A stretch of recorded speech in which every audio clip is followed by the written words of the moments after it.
What's up, guys and gals? It is I, once again, MR.GAMER 990, and today, guys and gals, this will be a similar video to my RE3 video, the RE3 remake video, which was titled A Lingering Fear, Nowhere to Run and Nowhere to Hide. That video was a follow-up to my trailer reaction video of the RE3 remake, and this video, in the same vein as that video, will be on Hellblade, specifically the Hellblade sequel, and that is Senua's Saga Hellblade 2, which I cannot wait for. Guys and gals, the video game Senua's Saga Hellblade 2, the second chapter in the Hellblade series, the continuation of Senua's tale, the Picked Warriors Saga, will continue with the second chapter of her tale, Hellblade 2, and that game will be released on the Xbox Series X, a video game console I cannot wait to purchase and buy many games for. But this game, Senua's Saga Hellblade 2, will come next year, and the topic of this video will be on Senua's internal battle, her endless internal battle and war within herself and her personal demons, which are never ending, very much like the battles we endure as people, as human beings, especially those who've dealt with and are continuing to deal with mental illnesses like yours truly, who has Asperger's syndrome and borderline personality disorder, both of which I have overcome, and Senua has done likewise. But that battle, that war, never ends, and that's the topic of this video. The battle is won, but the war is far from over. It is, guys and gals, and Senua's battle, no matter who it's against, her greatest battle and war has always been within herself, as someone who's dealt with and continues to deal with psychosis. Psychosis is Senua's mental illness, which to her for a long time, her people who viewed her as a demon, a cursed child, someone who did not know what the fuck was wrong with her, because Senua believed for a long time she was indeed a cursed child, a quote-unquote cursed child who was cursed, and someone who had a disease, a very contagious disease, which would kill her people, who had abandoned her and had seen her as a cursed child and someone to be feared. Even though Senua was not sure what was wrong with her, even now in this world we live in, mental illness is still seen as a stigma and not accepted by people and medical officials who see this as a serious issue, which it is, especially for people who do not know, very much like Senua, what is wrong with them, even though there's nothing wrong with them. And by that I mean mental illness is not something to be ashamed of and not something to be looked down on, especially those who have it and those who struggle with it, like yours truly, until I learned to pick myself up and fight back and believe in myself, only in myself and no one else, my parents included. Fuck them both. But Senua had to learn this later in her life, after she endured the trials and task of Hellblade 1, and what we see Senua endure in the game, in her tale, in her dark odyssey, as yours truly called it, Senua's dark odyssey, which is indeed dark and grim. But the tunnel, when Senua reaches its end, she overcomes her burdens and the hindrance of her life, which is her mental illness, psychosis. Senua does overcome it and does grow up and become her own woman and does pick herself up, as yours truly did. And the ending of Hellblade 1, it's so fucking beautiful, because this game, Hellblade 1, Senua's sacrifice, does not follow any tropes, traditional tropes of action slash survival horror video games, even though this game is a damn great survival horror slash action adventure video game, which is also a great psychological character study of this one young woman, a picked warrior named Senua, who yours truly to this day considers one of the best, if not the best, protagonist of any video games. And Melina Juergen's performance, any actors or actresses in the world of entertainment entertainment, no actor can touch her. Melina Jurgen, who by the way, prior to acting in Hellblade 1, Senua's Sacrifice, had zero acting experience as a thespian slash actress, and so Melina Jurgen's performance is truly groundbreaking, especially considering she was just a stunt woman before eventually becoming an actress, and this right here is her second official role in which she returns as Senua, the biggest badass of all badasses, not only female but male, trans, and whatever. She is the best Senua is. Melina Jurgen's performance is truly phenomenal and something that is untouchable, and in this game Senua fights, endures, and survives through all the odds and obstacles thrown at her by these dark spirits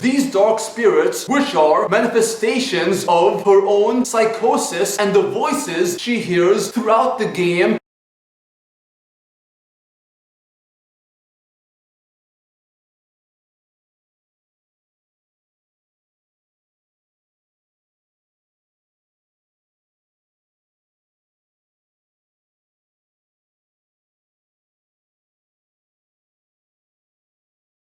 Because Senua is one character, one individual, and one hero of her tale, her dark odyssey, which is all in her head. That is exactly what I meant by this game, Hellblade: Senua's Sacrifice, being the first AAA game which was made independently by Tamim Antonidis, the writer and director of the game, the crew, as well as neuroscientists who were there as consultants and specialists who specialized in mental illnesses, specifically psychosis, and that is so cool because the level of detail in this game is so unreal and so awesome. The detail in the emotions and expressions of the characters, especially Senua herself, and Melina Jurgen has the best expression out of any character in any video games, period. She was so great and so badass in her role. But this game does not follow any traditional tropes of action slash survival horror video games, and that is so cool and so fascinating. It was, guys and gals, but not nearly as fascinating as the fact that this game and everything that went on within the game, within Senua's tale and her dark odyssey, within her heart and within herself as a picked warrior, all of it was all in her head, because her battle, her greatest battle, was with herself, and Senua's battle was for both herself and of course her beloved Dylan, who was her lover, who was killed in her stead, and Senua tried to bring him back, but you cannot bring back that which is dead or sacrificed for unjustified reasons, but he is still dead and you cannot bring back the dead. But Senua tried to, against all odds, even though the odds were overwhelming, she tried hard and fought hard and survived, but in the end she learned that you cannot bring back that which is dead. All you can do is accept that he or she had died and move on with your life, which is what Senua does at the end. The ending was Senua accepting that her beloved Dylan is dead and she cannot bring him back no matter how hard she tries, and that she is still alive and can choose to fight if she chooses to, if she chooses to live on in a world in which everyone sees her as something abnormal, and she does. Her tale, guys and gals, is far from over, and we follow her on her journey, the second chapter of her journey, a journey I cannot wait to continue forward with Senua and whatever awaits us as she faces new trials and enemies and new demons, personal demons. Until she dies, she yields or gives up. She will not stop fighting, which is what she is, a fighter, a warrior, and a survivor. Damn right. And Senua, her tale will continue in Hellblade 2, Senua's Saga, Hellblade 2, which I cannot wait for on the Xbox X series, which should be awesome. It should, guys and gals. And thank you guys and gals for watching. Hope you enjoyed the video. If you did, please like, comment, subscribe if you wish, and do check out my other channel where I talk about movies, television programs, and anime series, etc. And please do check out my review on Hellblade 1, Senua's Sacrifice, made and directed as well as written by Tamim Antonides. The link for that video will be down below in the description box. Until next time, peace out, take care, adios amigos, au revoir, and sayonara.